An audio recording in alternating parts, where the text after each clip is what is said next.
everybody, welcome back to the Light Side Music Reactions. Today we've got a brand new artist for the channel. This is Will Moseley. Now I have never heard of him before, but apparently he was a contestant on this season, season 22 of American Idol. Now I watched American Idol back in the day when it first started, the first couple, 2 or 3, 4 seasons. Kind of got away from it. You know, every once in a while I would catch some of the highlights on YouTube. You know, some breakout performance would come on and I would see the highlights of that. But I really haven't watched American Idol in recent years enough to really keep up on it. And honestly, I have no idea who any of the contestants were this season. I didn't watch any of it, and I haven't for several years. So this is brand new to me. I've discovered that Will Moseley was a contestant on season 22 of American Idol, and he apparently is a country singer, because some of the songs here, it lists that he sang, you know, Bill Withers, Chris Stapleton. Chris Stapleton's a great country singer, and so these are the kind of singers that he was singing. But last month they had the season finale of season 22 on May 19th, 2024, and he was the runner-up. He won second place. And Abby Carter won first place. Don't know either one of them. Don't know anything about either one. So this is brand new to me. But I guess he sang It's My Life by Bon Jovi. My Town by Montgomery Gentry. So there's a hint that he's, you know, country style. And even Bon Jovi, It's My Life is more of a country-ish type thing compared to some of Bon Jovi's older stuff, like in the 80s and 90s. But apparently he was really popular and people really loved him. So he's got a new song that was just released, and it's called Good Book Bad. And he just released the official music video 2 weeks ago, as of the time I'm doing this this reaction and review. And so I'm going to go ahead and check it out. He's got he released it on Spotify, I think. And so if you want to, you can download his song and listen to it. Put it on your playlist if you enjoy it. But also, as always, I encourage you to go to the link that's in the description below to the original channel where this video is uploaded, and give him some support that way by watching the original video. I will not have the video on the screen for copyright reasons, and I'm going to be pausing the song throughout, also for copyright reasons and for commentary. So if you want to hear the whole thing unedited, and give him some support, head over to that link in the description. Let's go ahead and check out the official music video for Will Moseley's new song, Good Book Bad.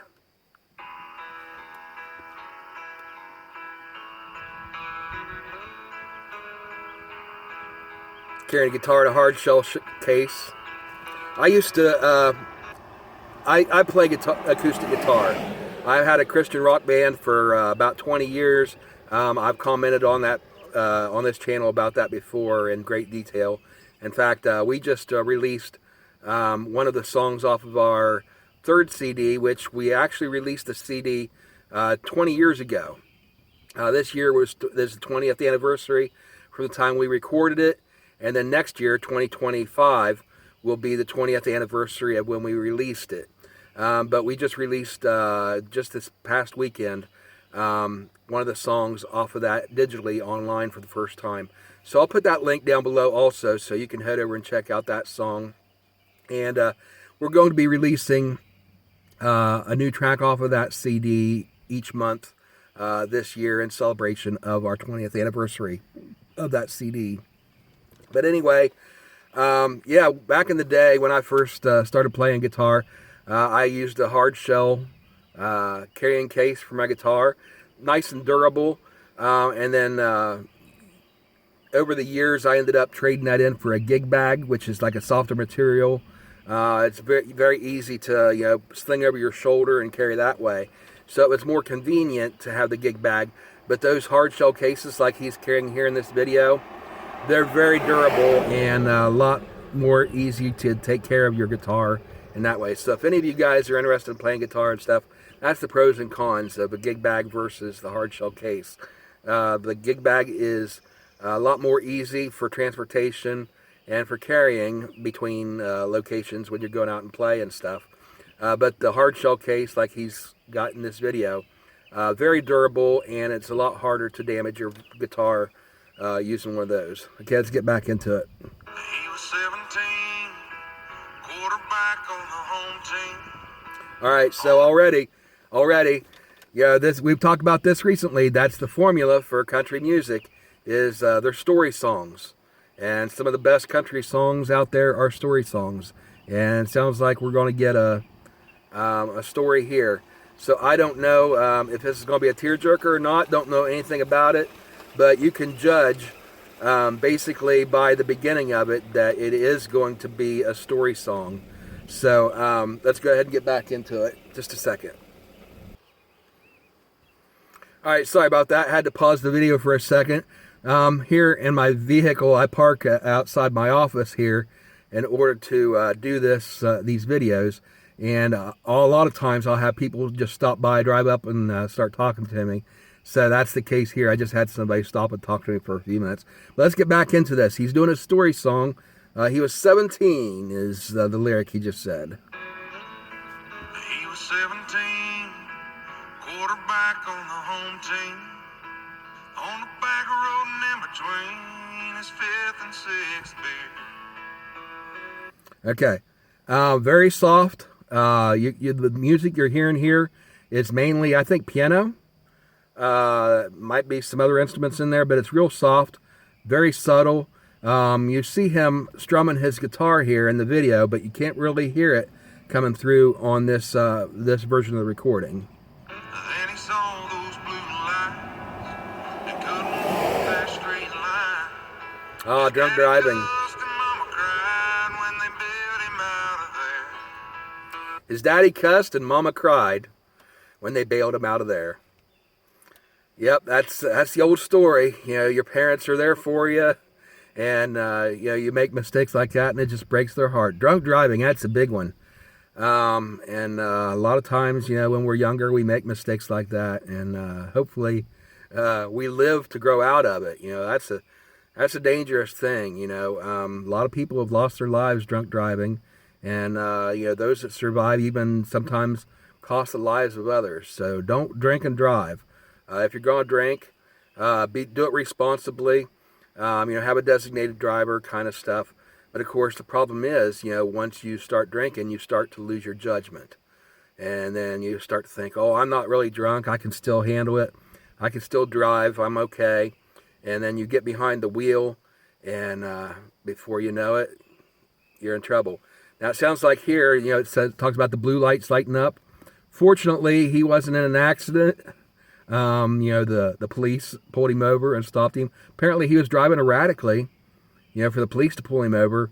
So, it's a darn good thing. He's lucky. He's lucky he got pulled over. And a lot of times we'll think, oh my goodness, how terrible. I can't believe I got caught, and think that's the bad part of the situation. It's not. A lot of times, 9 times out of 10, you're probably lucky that you got caught. Because if you didn't get pulled over, could have been a lot worse. Instead of bailing him out of jail, they could be, planning for his funeral or for somebody else's. He could be in jail, not getting bail because, he killed somebody. So don't drink and drive, people. Don't do it.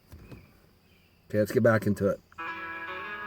He got in the truck, they said you got what you deserve. Brought him a button up and drug his butt to church. Drug his butt to church. Said, boy, you need the good book back. All your running around's gotta slow down a little. You're living just a little too fast. You gotta meet the man somewhere in the middle. Sometimes you gotta take a step back, look at you and ask who you are down in your heart. You ain't that far off track. It ain't that hard to get back. You just need the good book back. All right, you ain't that far off track. It ain't that hard to get back. I'm going by memory on this because the lyrics aren't printed here. You need the good book bad. A lot of times we all, try to walk we're all trying to walk the straight and narrow path. Trying to do the right thing and live a good a good, productive life and not make those mistakes. But we are human and we do make mistakes, all of us. Some of our mistakes are worse than others, and hopefully they're not too bad of a situation to where we can't get back from it. But like they're telling him here, you're not too far off track. There's still hope for you. And I think about the parents here, the situation. It broke his mama's heart. She was crying, and his dad was boiling mad when they went and bailed him out of jail. But they did. They bailed him out of jail, and that's what parents do. They're there for you. They get the whole thing about reacted to the George Strait song "Forever and or A Love Without End, Amen." It's about he was expecting to get a butt whooping when he got home for getting in a fight at school, and his dad didn't give him the butt whipping, but basically sat him down and gave him a talk and gave him support and said, "I still love you no matter what."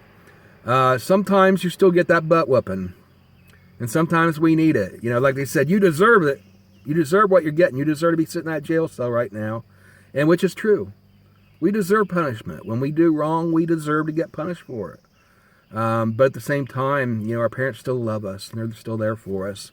The good parents, that is. Hopefully, if you're ever in a situation like that, your parents are still supportive of you. But at the same time, you don't just excuse what they did. And you have to temper your correction with love and with grace and forgiveness. At the same time, you got to balance that. You did wrong. You deserve to be punished for this, but at the same time, we still love you. We're going to be here for you. We're going to help you through it, and we're going to be here for you. And it sounds like that's what his parents did for him. They bailed him out of jail, but they told him, what? You did wrong. You did wrong. And, there may be a price still to pay for this, and you still got to pay that price. But through it all, we're going to be here for you. And hopefully, if you're in a situation like that to where you've made a mistake in your life, that you've got parents that will support you that way. And not just plain excuse it and let you get away with murder, because that's not helpful either. That just lets you continue down that wrong road, that road that leads to destruction. If the parents were to tell him, we're going to bail you out, it's not fair that how they're treating you, and make him feel like he's a victim. He's the victim there. Then he's likely to go out and do the same thing again, and they're gonna make mistakes. So yeah, parents, you gotta correct your children, but do it with love, do it with mercy, and do it with kindness. Make sure they understand that they did wrong, but at the same time, let them know that you still love them, you're there for them, and you're gonna be there for them throughout the entire process. Dragged his butt to church and said, "You're not too far gone." This is something I think about. A lot of people, when I first started in the ministry, there was one guy in particular. I was pastor at a small town, 3 churches, and I went out to the community and visited with different people, knocking on doors and stuff, inviting them to church. And one gentleman, I'll never forget, he said, "You don't want me in your church?" And I said, "Well, why not?" And he was notorious for being a troublemaker in town, a town drunk sort of thing. And he said, "If I ever set foot in your church, lightning would strike and the church would burn to the ground." And I said, "No, it don't work that way." I said, "God loves you. Jesus loves you. You may have made mistakes in your life, but we all have. And Jesus didn't come to save the people that are perfect. Nobody's perfect, but regardless, the people that we consider perfect, they're not. And those aren't the people that are doing well, that are walking the straight and narrow and are on the path to heaven. Those aren't the people that Jesus came to save. They're already saved. He already saved them. The ones that we should be focusing on are the ones that are on the wrong path. And you're not too far gone. You can still get back on that straight and narrow. And it's my job, not just as a pastor, but as a Christian. Any Christian's job is to help your fellow man get back on that right path, on the straight and narrow. And you do that, again, not by excusing what they did, but helping them get beyond it with love and compassion and understanding. And I think that's part of what the parents are doing here too. They're saying, you're not too far gone. You can still get back on the right track. And they dragged his butt to church so that he could hear that message reinforced and start getting back on the right track. He was 28. They thought they were gonna wait about a week from the due date. He'll never forget. All right, so we fast forward. Now he's 28. I assume this is the same person. And he's anticipating a due date. I wonder what this is. When she woke him up in the dead of the night, so grab the bag, I think it's time. When the rest of his life got there, he looked at the man in the mirror, said, boy, you need the good book back. Okay. All right, so now it's coming full circle, just like a lot of these story songs do. They come full circle. You know, he made mistakes when he was younger. Now he's 28. He's a little bit older and wiser. And he's looking in the mirror and he's realizing, oh my goodness, I really got to get my life on track. You know, I'm getting ready to bring a life into this world. My child, my son or daughter is about to be born. And I've got to start setting a good example. Hopefully, you know, we've all been in situations like that, or will be. I'm sure we will be in some sort of situation like that. But I remember in my old days, it's not exactly the same thing, but I used to have the long hair and stuff. And I wasn't really rebellious as a teenager. I mean, I was always brought up in church and stuff. And when I was a teenager, I was a little bit rebellious as far as my physical appearance. I let my hair grow out and had that kind of rebel mentality as far as that goes. But at the same time, I was doing my music and stuff for the church and for God. And so I was pretty much still on the right track. But there was still a little bit of a rebellion in me. And so when my daughter was, you know, on the way, you know, if you look back at my wedding pictures, my hair was longer than my wife's, and she had long hair. And so my hair was like halfway down my back when we got married. But when my daughter came, you know, shortly after, I got a haircut and, you know, started to let my physical appearance change a little bit so I could be setting a good example sort of thing. Not that your hair length or anything is really a bad example, but just to show that, you know, I was consciously thinking about, okay, I'm an adult now, and I'm bringing a new life into this world. I got to grow up. I got to start looking the part and acting the part. And it sounds like he's starting to realize, you know, my partying days are over. My days of rebellion and going out and drinking and doing all this stuff that's not a good example. I got to turn my life around. I need to set a good example for my daughter, and as I'm sure we're about to hear on the chorus, I need the good book bad.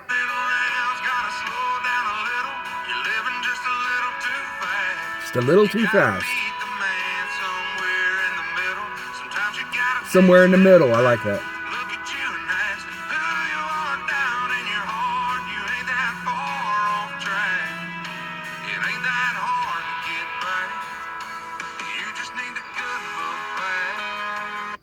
All right, it ain't that hard to get back. Sometimes it is. Sometimes it's hard to get back on track.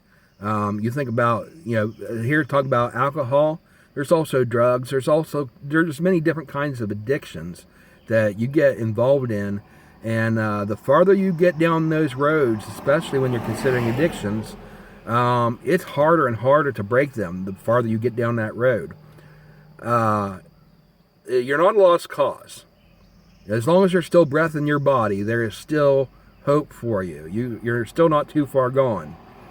However, I will say that a lot of times, the farther you get away from that straight and narrow, the farther you get off the beaten path, the harder it is to find your way back.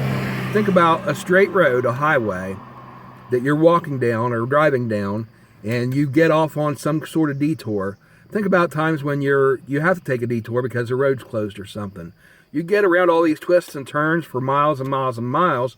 The farther you go, the harder it is to end up getting back to that highway. You make that left turn to try to go back to where you were going, and you still end up on another road. You make another left turn, and another left turn, and you try to get back, and it's hard. Sometimes you end up out in the middle of nowhere, and sometimes you end up on an old cow path, and there's no road to get back because you got too far off the path and it's too hard to get back.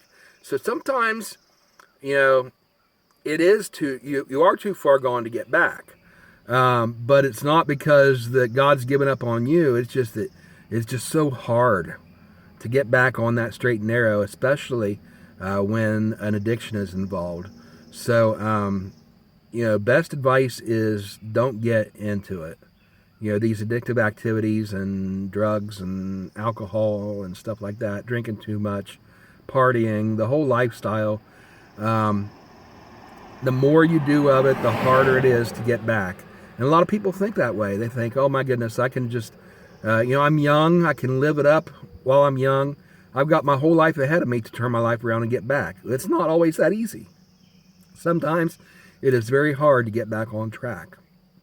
So that's my advice for you. If you're not caught up into one of these addictions, don't get started. Don't start it at all.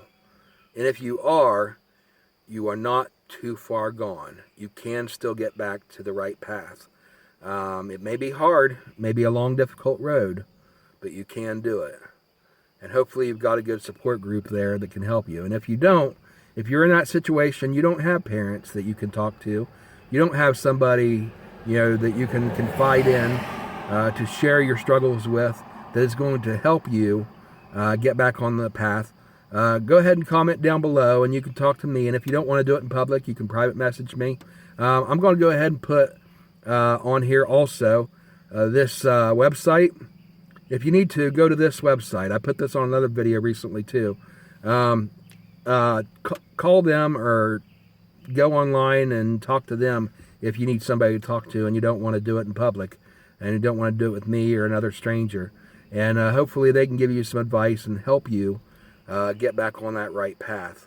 But there is still hope. Let's get back into it.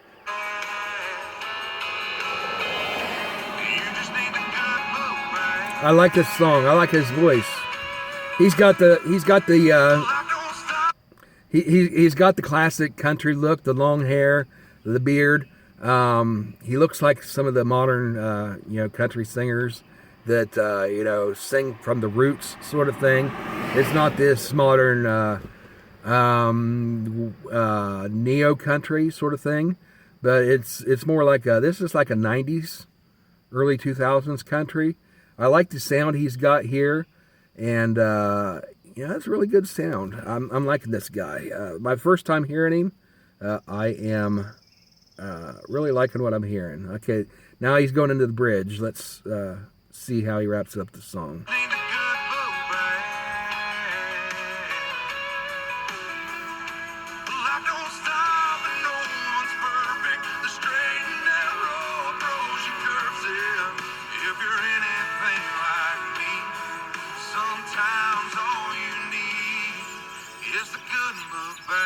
Yep. When all you're running around's gotta slow down a little, you're living just a little too fast.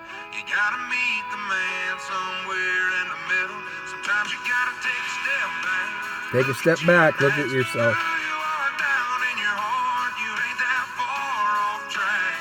It ain't that hard to get back. You just need the good book back. Got the John Deere hat on. And the cowboy hat. We all need the good book back. All right, so I really enjoyed this. This is good. I'm glad that he went so far in American Idol, and apparently got a recording deal out of it. Even though he didn't get first place, he got runner-up. Will Moseley. I'm very glad I heard of him and reacted to that. What do you guys think? Did you watch American Idol? Were you rooting for him or one of the others? What do you think of his music? And if you know some more stuff about him that you want to share that maybe I'm not aware of, you can comment that down in the comments section below as well. But also, I would like for you to comment down in the comments section if you have any suggestions for songs and artists that I should check out. And if I take your suggestion, I will send you a shout out on this channel as well. And so I encourage you to give me some feedback here. Let me know what you think. And hopefully you enjoyed this. If you did, hit the like button. Again, comment down below. Subscribe to the channel so that you know when we're adding new stuff. And if you turn on the notifications, you'll know when we go live. And you can join us for our live chats as well. But anyway, thank you guys for watching. I hope you enjoyed it. Check out our other content on here. Maybe there's some other stuff that you like. And we'll see you next time. God bless everybody. Have a great week.